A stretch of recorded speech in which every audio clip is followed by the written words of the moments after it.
Hello, I'm Sally Kornbluth, president of MIT, and I'm thrilled to welcome you to this MIT community podcast, Curiosity Unbounded. In my first few months at MIT, I've been particularly inspired by talking with members of our faculty who recently earned tenure. Like their colleagues, they are pushing the boundaries of knowledge.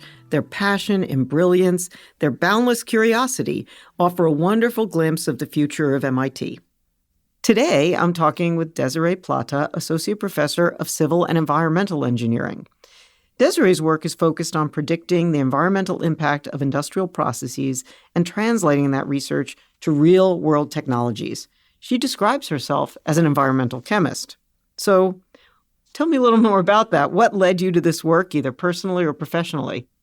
Yeah, I guess I always loved chemistry, but before that, I was just a kid growing up in the state of Maine, and I like to describe myself as a free-range kid. I ran around and talked to the neighbors and popped into the local businesses. And one thing I observed in my grandparents' town was that there were a whole lot of sick people, not everybody, but maybe every other house. And I remember being about 7 or 8 years old and driving home with my mom to our apartment one day and saying, it's got to be something everybody shares, the water, maybe something in the food or the air. And that was really my first environmental hypothesis. You had curiosity unbounded even when you were a child. That's right. I spent the next several decades trying to figure it out, and ultimately discovered that there was something in the water where my grandmother lived. And in that time, I had earned a chemistry degree and came to MIT to do my grad work at MIT and the Woods Hole Oceanographic in environmental chemistry and chemical oceanography. You saw a pattern, you thought about it, and it took some time to get the tools to actually address the questions, but eventually you were there. That is great. As I understand it, you have two distinct areas of interest. One is getting methane out of the atmosphere to mitigate climate warming, and the other is making industrial processes more environmentally sound. Do you see these two as naturally connected? Well, I'll start by saying that when I was young and thinking about this chemical contamination that I hypothesized was there in my grandmother's neighborhood, one of the things when I finally found out there was a Superfund site there, one of the things I discovered was that it was owned by close family friends, and they were our neighbors. The decisions that they made as part of their industrial practice were just part of standard operating procedure. And that's when it kind of clicked for me that, industry is just kind of going along, hoping to innovate, to make the world a better place. And when these environmental impacts occur, it's often because they didn't have enough information or know the right questions to ask. And I was in graduate school at the time and said, I'm at one of the most innovative places on planet Earth. I want to go knock on the doors of other labs and say, what are you making and how can I help you make it better? If we all flash back to around 2008 or so, hydraulic fracturing was really taking off in this country. And there was a lot of hypotheses about the number of chemicals being used in that process. It turns out that there are many hundreds of chemicals being used in the hydraulic fracturing process. And my group has done an immense amount of work to study every groundwater we could get our hands on across the Appalachian region of the eastern United States, which is where a lot of this development took place and is still taking place. And one of the things we discovered was that some of the biggest environmental impacts are actually not from the injected chemicals, but from the released methane that's coming into the atmosphere. Methane is growing at an exorbitant rate and is responsible for about as much warming as CO2 over the next 10 years. And I started realizing that we as engineers and scientists would need a way to get these emissions back, to take them back from the atmosphere, if you will, to abate methane at very dilute concentrations. And that's what led to my work in methane abatement and methane mitigation. Interesting. And am I wrong about when we think about the impact of agriculture on the environment, that methane is a big piece of that as well? You are certainly not wrong there. If you look at anthropogenic emissions or human-derived emissions, more than half are associated with agricultural practices. So the cultivation of meat and dairy in particular, cows and sheep are what are known as enteric methane formers. So part of their digestion process actually leads to the formation of methane.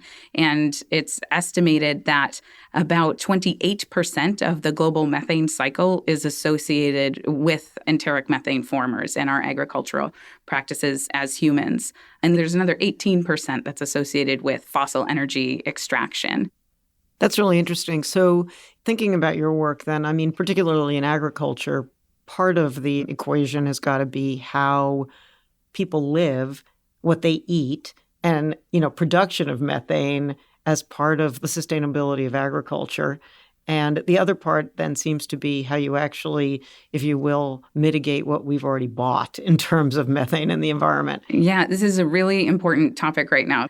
Tell me a little bit about, maybe in semi-lay terms, about how you think about removal of methane from the environment. Yeah, recently over 120 countries signed something called the Global Methane Pledge, which is essentially a pledge to reduce 45% of methane emissions by 2030. And if you can do that, you can save about a half a degree centigrade warming by 2100. So that's a full third of the 1.5 degrees that politicians speak about. Now, we can argue about whether or not that's really the full extent of the warming we'll see. But the point is that methane impacts near-term warming in our lifetimes. And it's one of the unique greenhouse gases that can do that. It's called a short-lived climate pollutant. So what that means is that it lives in the atmosphere for about 12 years before it's removed. That means if you take it out of the atmosphere, you're going to have a rapid reduction in the total warming of planet Earth, the total radiative forcing. And so your question more specifically was about how do we grapple with this? We've already emitted so much methane. How do we think about, as technologists, getting it back? It's a really hard problem, actually. So in the air in the room in front of us that we're breathing, only 2 of the million molecules in front of us are methane. 417 or so are CO2. So if you think direct air capture of CO2 is hard, direct air capture of methane is that much harder. The other thing that makes methane a challenge to abate is that activating the bonds in methane to promote its destruction or its removal is really, really tricky. It's one of the smallest carbon-based molecules. Doesn't have what we call van der Waals interactions. There's no handles to grab onto. It's not polar. That first destruction of that first CH bond is what we, as chemists, would call spin forbidden. It's hard to do, and it takes a lot of energy to do that. And so one of the things we've developed in my lab is a catalyst that's based on earth-abundant materials. There are some other groups at MIT that also work on these same types of materials, and it's able to convert methane at very low levels down to the levels that we're breathing in this room right now. Oh, that's fascinating. How do you see that as being something that will move to practical application? So one of the things that we're doing to try to translate this to meaningful applications for the world is to scale the technology. We're fortunate to have funding from several different sources, some private philanthropy groups, and the United States Department of Energy. And they're helping us over the next 3 years try to scale this in places where it might matter most. And perhaps a counterintuitive place is coal mines. So coal mines emit a lot of methane, and it happens to be enriched in such a way that it releases energy. And it might release enough energy to actually pay for the technology itself. Another place we're really focused on is dairy. Right. Really interesting. So you mentioned at the beginning that you were at MIT. You left, you came back, and I'm just wondering, I'm new to MIT, and obviously, I'm just learning it, but how do you think about the MIT community or culture in a way that is particularly helpful in advancing your work? Yeah, I mean, for me, I was really excited to come back to MIT because it is such an innovative place. And so if you're someone who says, I want to change the way we invent materials and processes, it's one of the best places you could possibly be, because you can kind of walk down the hall and bump into people who are making new things, so new molecules, new materials, and say, how can we incorporate the environment into our decision-making process? So as engineering professors, we're guilty of teaching our students to optimize for performance and cost. And so they go out into their jobs, and guess what? That's what they optimize for. But we want to transition, and we're at a point in our understanding of the Earth system that we could actually start to incorporate environmental objectives into that design process. So engineering professors of tomorrow should say optimize for performance and cost and the environment. And that's really what made me very excited to come back to MIT, not just the great research that's going on in every nook and corner of the institute, but also thinking about how we might influence engineering education so that this becomes part of the fabric of how humans invent new practices and processes. If you look back in your past, you talked about your sort of childhood in Maine and observing these patterns. You talked about your training and how you came to MIT and have really been, I think, thriving here. Was there a path not taken, a road not taken? If you hadn't become an environmental chemist, was there something else you really wanted to do? That's such a great question. I have a lot of loves. I love the ocean. I love writing. I love teaching, and I'm doing that, so I'm lucky there. I also love the beer business. So my family's in the beer business in Maine, and I thought as a biochemist, I would always be able to fall back on that if I needed to. And my family's not in the beer business because we're particularly good at making beer, but because they're interested in making businesses and creating opportunities for people. And that's been an important part of our role in the state of Maine. And MIT really supports that side of my mind as well. I love the entrepreneurial ecosystem that exists here. I love that when you bump into people and you have a crazy idea, instead of giving you all the reasons it won't work, an MIT person gives you all the reasons it won't work. And then they say, and this is how we're going to make it happen. And that's really fun and exciting. And the entrepreneurship environment that exists here is really very supportive of the translation process that has to happen to get something from the lab to the global impact that we're looking for. And that supports my mission just so much. It's been a joy. That's excellent. So you weren't actually tempted to become a yeast cell biologist in the service of beer production? No. But I do. I joke they only call me when something goes really bad. That's really funny. So, you experienced MIT as a student. Now you're experiencing it as a faculty member. What do you sort of wish there was one thing about each group that the other knew?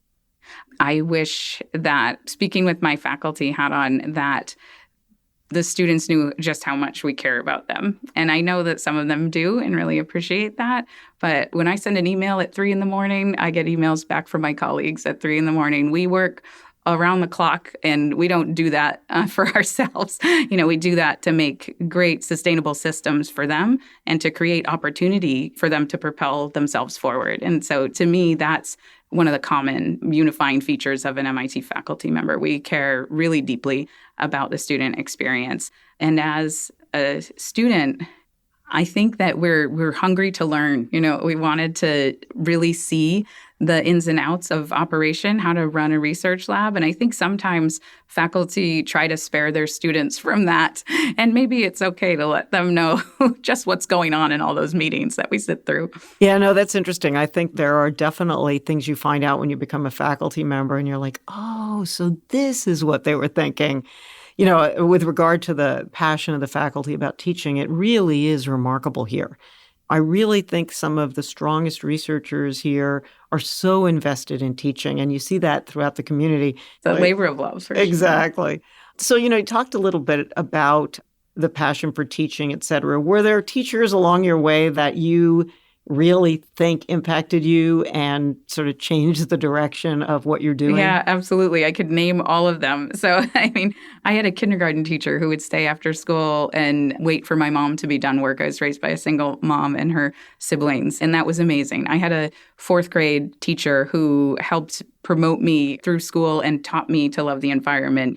If you ask fourth graders if they saw any trash on the way to school, they'll all say no. And you take them outside and give them a trash bag to fill up, and it'll be full by the end of the hour, And this is something I've done with students in Cambridge to this day. And this was, many years on now. So she really got me aware and thinking about environmental problems and how we might change systems.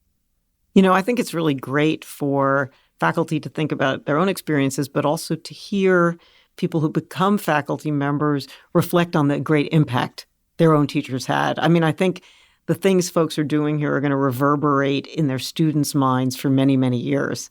It also is interesting in terms of thinking about the pipeline and when you get students interested in science. You talk about your own early years of education that really ultimately had an impact. And it's funny, when I became president at MIT, I got a note from my second grade teacher. Oh. And, I remembered her like it was yesterday. These are people that really had an impact.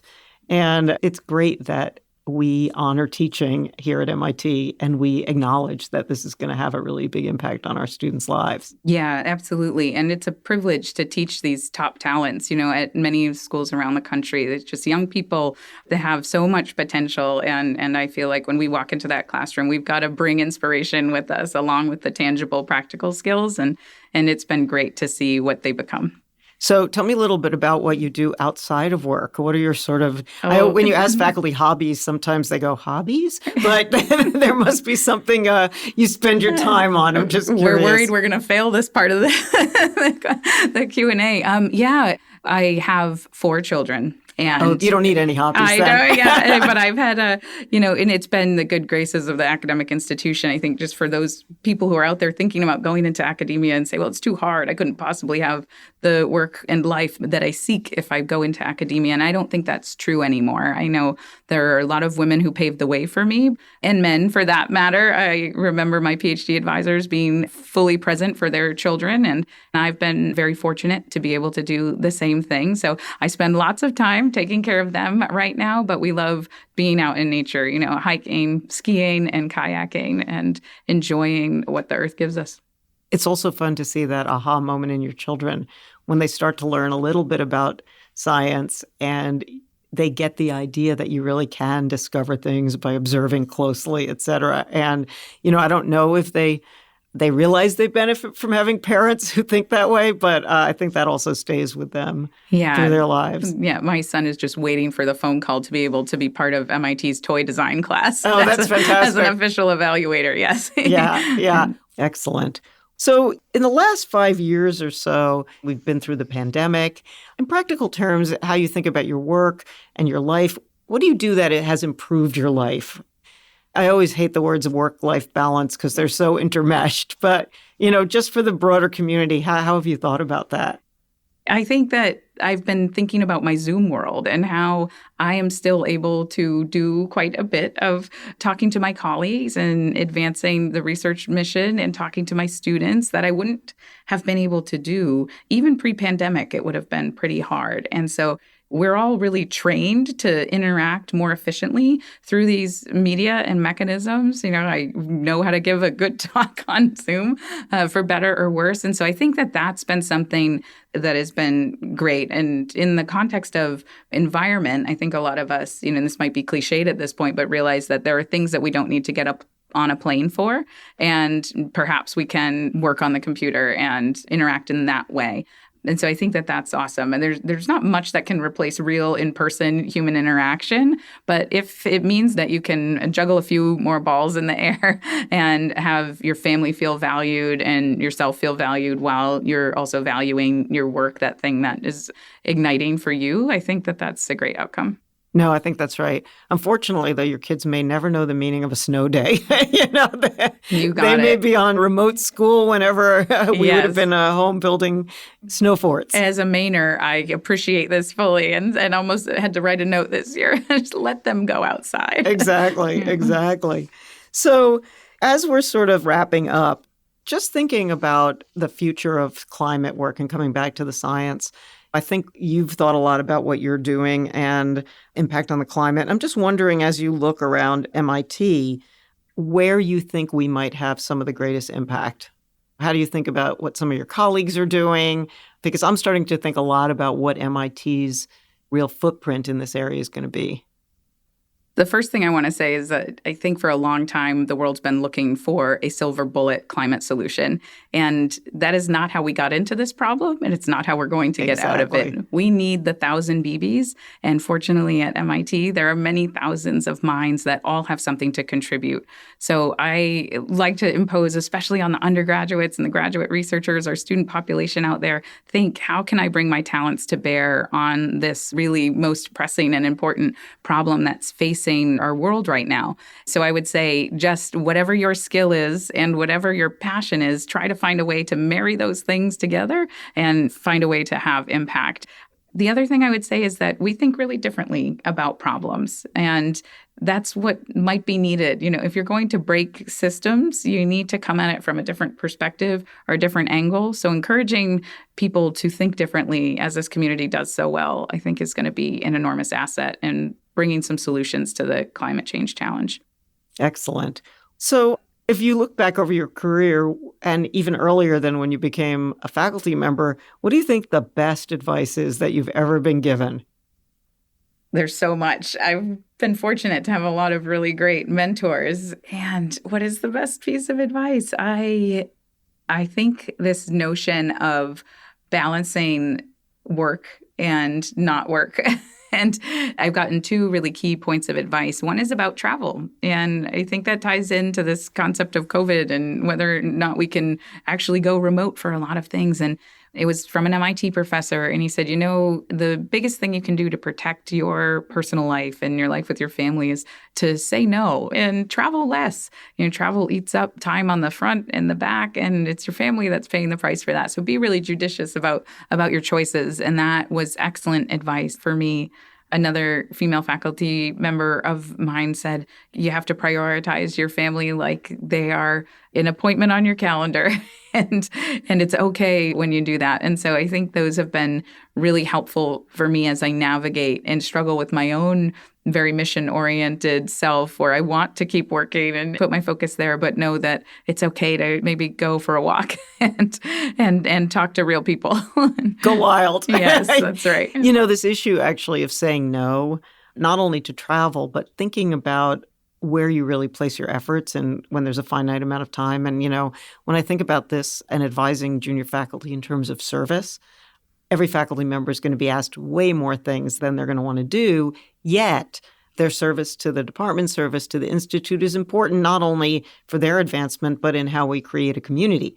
So, I always advise people to say yes to the things they're truly interested in and they're passionate about, and there will be enough of those things. I have a flow chart for when to say yes and when to say no. And having interest is at the top of the list, and then feeling like you're going to have an impact. And that's something I think when we do this service at MIT, we really are able to have an impact. It's not just the oldest people in the room that get to drive the bus. They're really listening and want to hear that perspective from everybody.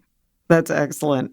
Well, thanks again, Desiree. I really enjoyed that conversation. And to our audience, thanks again for listening to Curiosity Unbounded. I very much hope you'll all join us again.